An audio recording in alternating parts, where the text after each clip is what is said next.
Hello les chéris, j'espère que vous allez bien. Donc je vais prendre ces quelques petites minutes pour vous expliquer. Bon, c'est un peu des gamineries, hein, c'est sûr.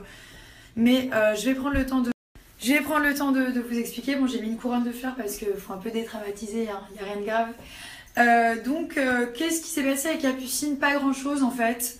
Donc le petit souci qu'il y a avec Capucine, c'est que c'est une personne que je n'ai jamais critiquée parce que je ne la voyais pas, voilà. Puis j'embête pas les gens quand ils ne m'embêtent pas. Donc Capucine est toujours venue. Donc Capucine, la plupart des fois où je la voyais, elle me sautait dans les bras, elle me disait qu'elle m'adorait, elle me disait qu'elle voulait que je revienne dans Touche pas à mon poste parce que vraiment je lui manquais et je manquais, que j'avais ma place. Enfin voilà, donc elle s'est mise un peu à me donner des conseils, hein. C'est pas que j'ai pas besoin de conseils, je suis comme tout le monde, on apprend tous de ses erreurs malheureusement. Donc elle et moi on n'a jamais été vraiment amies et voilà. Donc quand je la voyais c'était vraiment que du positif. Et puis à chaque fois que je regardais ses passages télé, donc à chaque fois que je regardais ses apparitions télé, ça ne coïncidait pas avec ce qu'elle me disait en vrai. Donc devant moi, c'était le grand amour et quand je la voyais à la télé, c'était vraiment... Attendez, il n'y a pas trop... Donc voilà, et quand je regardais à la télé ce qu'elle disait, c'était l'inverse de ce qu'elle me disait à moi. Donc une fois, deux fois, trois fois, je laissais passer parce que voilà, j'ai 24 ans et puis j'avais envie un peu de laisser ça passer parce que voilà, j'ai vécu tellement de choses. Enfin, c'est pas ça qui va changer grand-chose à ma vie. Et donc, une fois, deux fois, trois fois, j'ai commencé à en avoir... Et à un moment donné, ben voilà, je suis un être humain, je suis comme tout le monde et à force de voir ça, du foutage de gueule en direct, je me suis sentie blessée. Voilà, j'ai eu mal au cœur, je me suis dit cette fille, à chaque fois que je la vois, elle fait la gentille, elle me passe un peu de la pommade, elle dit qu'elle m'adore. Moi, je l'adore pour de vrai parce que j'ai aucun mérite à lui passer la pommade. Et donc dernièrement, je suis tombée sur un article, encore une fois, Capucine, par rapport à moi, qui dit des choses. Donc je me suis dit que j'allais regarder l'extrait. Et quand j'ai vu l'extrait, ben, j'ai été vraiment déçue par... Donc voilà, j'étais très déçue, surtout que la veille, je l'avais croisée au spectacle de Jean-Luc Lemoyne, elle m'avait encore sauté dessus en me disant qu'elle m'adorait, comment j'allais, je te présente ma soeur, comment tu vas ma chérie, enfin, des trucs. Voilà, donc pour résumer, ça m'a déçue quand j'ai vu comment elle parlait de moi à la télé, en disant que j'étais maigre, que j'avais plus les épaules pour reprendre la télé, enfin, plein de méchanceté en fait. Et puis voilà, enfin je veux dire Capucine elle est ni productrice, on est tous là, on fait tout ce qu'on aime, on essaye tous d'être heureux, de bosser, de faire des choses sympas. Donc voilà, donc j'en ai vraiment eu marre et j'avais qu'une envie, c'était lui faire comprendre que j'étais pas dupe, que je savais qu'elle se foutait de ma gueule devant moi, qu'elle me léchait le cul et que par derrière elle m'assommait. Donc après, forcément c'est facile de pleurer sur un plateau télé. Moi avec tout ce que j'ai vécu, si je devais pleurer, il y aurait même plus d'eau dans mon corps tellement je serais sèche. Voilà, donc après, s'ils n'ont pas d'autres sujets de conversation avec son meilleur ami Mathieu et puis avec tous les gens haut placés qu'elle côtoie et qui l'encouragent, moi j'ai besoin de personne en fait. Donc voilà, enfin bref, désolée de vous avoir saoulé avec ça, mais c'est vrai que moi j'attaque personne, je suis dans mon petit coin et à chaque fois je tombe sur des émissions où on m'attaque et on me critique et franchement je commence juste à en avoir marre.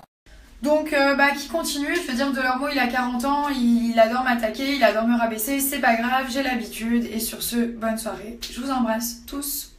Et encore une dernière chose, ce qu'il faut pas qu'ils oublient, c'est que aujourd'hui ils sont là, mais j'étais là bien avant eux et je me suis jamais permise de les critiquer quand moi je travaillais à Touche pas à mon poste il y a quelques années.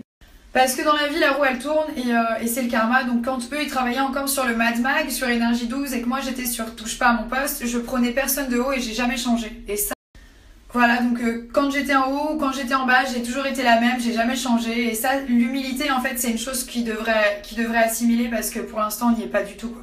Donc c'est facile d'avoir la parole tous les soirs devant 2 millions de téléspectateurs, de pleurer, de faire un cinéma pas possible. Ben voilà, moi aussi je me justifie parce que j'ai envie que tout le monde soit au courant de tout. Et puis Mathieu, l'histoire qu'il y avait eu entre nous il y a 2 ans, c'était il y a 2 ans quoi. Je veux dire, entre temps t'as eu 40 ans, j'ai 24 ans, enfin faut évoluer quoi, faut grandir mec. Donc voilà, je pense que demain vous allez peut-être débattre de mes snaps ou débattre de mon prochain tweet ou débattre de la prochaine pomme que j'ai mangée. Voilà, sachez une chose, que c'est que moi, contrairement à... Dernière chose concernant les problèmes que j'ai pu avoir dans ma vie privée, je pense que ça c'est du passé, c'est quelque chose qui me concerne et qui concerne mes proches en premier lieu.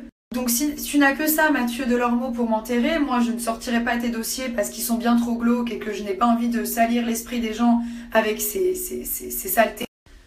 Voilà, donc moi je fais des choses que j'aime grâce aux gens parce qu'ils ont toujours été là, quoi qu'il arrive, quoi qu'il ait pu se passer dans ma vie, les gens m'ont toujours soutenu, c'est grâce à eux aujourd'hui si j'en suis là et grâce à personne d'autre, ça. Et puis votre petit gang pourri de frustrés, de Mathieu, Enora et Capucine, anti-Nabila. Les gars, redescendez, je veux dire, c'est que de la télé, allez boire un coup, détendez-vous. Et puis, enfin, franchement, vos débats tous les jours sur moi, franchement, je suis pas quelqu'un de super intéressant. Je suis juste une petite meuf normale qui veut faire son bout de chemin et être heureuse. Donc, arrêtez de débattre sur moi, c'est... Enfin, voilà, quoi. Gardez la pêche et soyez cool et détendez-vous et arrêtez d'avoir autant la haine parce qu'il n'y a pas de raison d'avoir la haine, quoi. Bisous! Et concernant mon tweet, le mot final, c'est que moi, au lieu de faire des faces et dire des choses derrière les gens, bah moi, je les dis en face. Peut-être que parfois, j'ai pas les bons mots, peut-être que parfois, je dis pas ce qu'il faut, mais au moins, je suis quelqu'un de cash. Je préfère être une personne qui va pas avec le dos de la cuillère, qui dit quelque chose et qu'elle assume, tandis qu'une personne qui parle sur le dos des gens et c'est beaucoup plus grave ce qu'elle dit dans mon dos, sachez-le. Parce que si ces gens-là, ils avaient des choses à me dire, ils ont tous mon numéro, sachez-le. Donc ils auraient pris leur téléphone et ils m'auraient appelé. Mais non, ils préfèrent le dire devant les gens, essayer de me rabaisser comme des gars. Parce que vous, en tant que téléspectateur, vous dites mais c'est trop bizarre, mais sachez que chaque personne autour de la table, elle a mon numéro. Et la plupart, il y en a plein qui m'appellent. Donc je vois pas pourquoi eux, ils le feraient pas. Bon, sur ce, bonne nuit mes petits shampoings. Je vous aime très fort, gros bisous à tous et gardez la pêche. Bisous, bisous.